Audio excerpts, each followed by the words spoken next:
This formation is dangerous. Beautiful people, what's happening? Welcome back to the playbook. Today, we have a formation guide of review, if you will. As the match gets underway, we're looking at the 4-3-2-1, which used to exclusively be a draft formation. That day has changed. This year, it's different. We've seen effectiveness. Let's discuss. You need the tactics. You need the instructions. Head on over to Ovi's channel. We're doing that collaboration. I appreciate you, Ovi, as always. But let me provide the lay of the land. Center backs, again, plenty of flexibility. I've gone with two bruisers. Big Virgil van Dijk, highly regarded. He's a lockdown defender. And big body partnership. Varane, not as good as last year. Maybe not even as good as the previous couple iterations. But still a value. Still gonna be what you expect.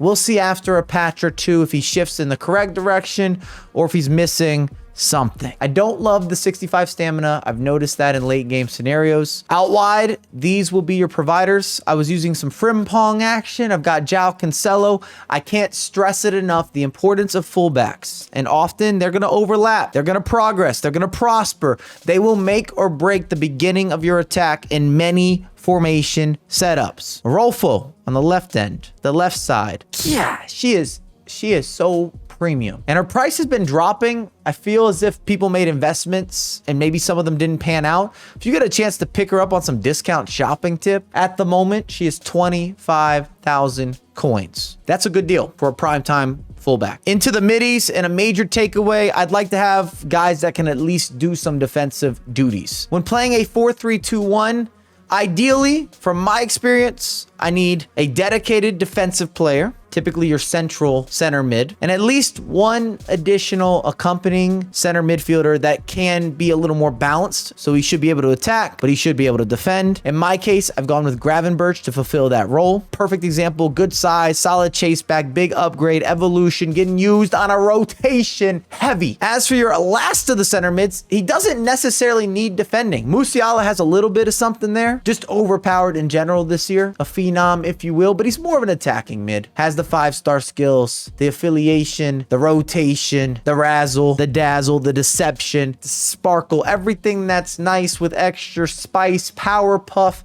Musiala. I hope that hits. But you could even go with a player that doesn't have defending, and it works out just fine, in my opinion, as long as he's got some pace. The trifecta up front. Both of your center forwards got to have some burner, some kickback. You need to strike fear in your opposition that he can't press you. You can get in behind. You need that option available. We've got Sane and we have Rafinha. Both these players also can score finesse shots and Travellas, which in this formation in particular, you're going to want that option. You got the power shot. Power shot on Rafinha, I feel, gives him a boost in particular with some of the outside of the box shooting. Has that extra oomph. And Sane shares with that same play style. Up front, I've got Kareem the Dream, and I can't stress this enough. He has been perfect in situations where you have one striker. He can do it all. Dribbling, finishing, outside the box, inside the box, knockdowns, still being able to pass. Maybe the most underrated part of Kareem's game plan is that he has 83 passing and 2 play styles with incisive and tiki-taka with that passing. It's a special group.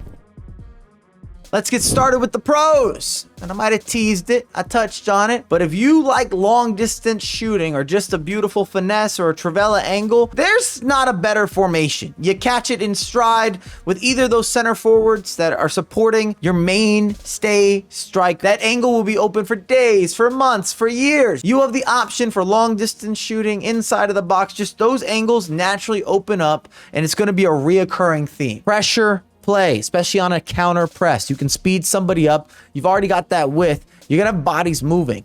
And with those midfielders, they're also going to be taking chances. They're trying to cut down angles. It allows you to press with vengeance. Even the fullbacks, they're going to support those wingers. Speed of attack. If you like fast build up, a single through ball over the top, ping, ping, ping, That was my example of a couple quick passes and maybe a through ball. Direct play, 4-3-2-1 is going to be one of your best friends. And this year in particular, there's a little more buildup that's possible. In previous iterations, you had to always play fast. You would have zero tempo control. This year's a little bit better. I'm not saying it is by any means a possession formation or that the 4-3-2-1 is going to allow you to out control or outlast your opposition. You still need to be sparking forward, attacking with purpose, with positioning.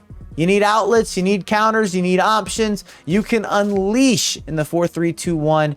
It is undeniable that this is part of the game plan. Even attacking space with the R1 dribble or sprinting forward, it just puts your opposition in positions that they don't know what to do. They're not allowed to hesitate, which leads me to the last pro. You will make other players, your oppositions, uncomfortable. They will face discomfort if you're using this formation properly. It's an incredible high press formation.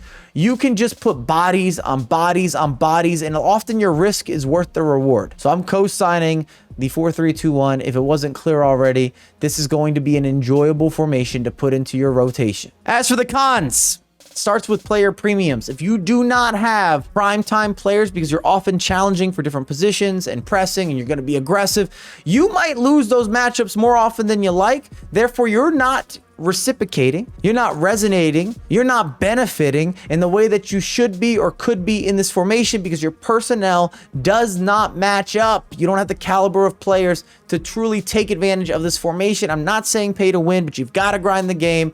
In fact, my entire team is from a road to glory, no money spent, and the majority of that team is untradeable. So you can grind your way to the top. I'm not saying that my team's perfect, but a lot of talent. And I don't love the 4-3-2-1 when it comes to closeout scenarios. I don't think that's going to change at any point this year. If you're winning a game, you're trying to see it out, you want to track bodies back, you want to change the pace, the rhythm, you want to always have an open pass, the 4-3-2-1 does not reassure me in that capacity. And I think you might have already known that. That's just part of one of the natural cons of going forward, being aggressive, scoring goals, hitting those angles, not playing passively, that coordinates with this formation in particular. With all this being said, highly regarded, highly recommended. It's one of the best formations and most popular formations for good reason. Let me know your thoughts. If you have any questions, anything that I can help with. Of course, Obi's tactics are linked down below. Go show him some love. And on screen, you're going to have multiple videos that YouTube is recommending for you, which means you should probably click on those and let me know what you think. I hope you've been enjoying the new channel. Subscribe. I